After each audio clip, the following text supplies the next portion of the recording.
तुमचा प्रश्न विचारा. हा, माझी मुलगी 4 वर्षाची आहे. असं गाडीवर धुळी वगैरे गेली की डोळे लाल होतात. डोळ्याची तपासणी वगैरे सगळी केली तर ते म्हणतात की डोळ्याची ॲलर्जीमुळे लाल होतात, गॉगल वगैरे वापरून येत जावा.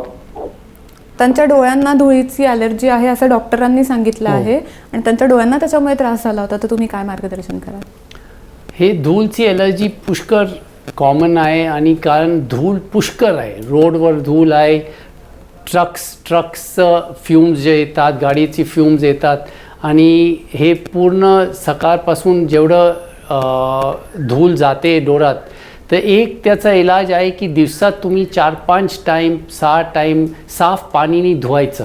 तर जेवढं लोड धूळचं गेला आहे डोळ्यामध्ये ते कमी होऊन जाणार आणि औषध कमी लागणार. दुसरं, तुम्हाला काहीतरी ते बाईकवर जसं बंद गॉगल्स घालतात तसं ते किस्मचा गॉगल तुम्ही सकाळपासून निघताना घरून वापरायचंच. आणि हे दोन्ही चीज करून पण अगर त्रास राहिलं तर थोडे ड्रॉप्स येतात, अँटी ॲलर्जिक ड्रॉप्स येतात, ते घेऊन तुम्हाला रिलीफ भेटणार.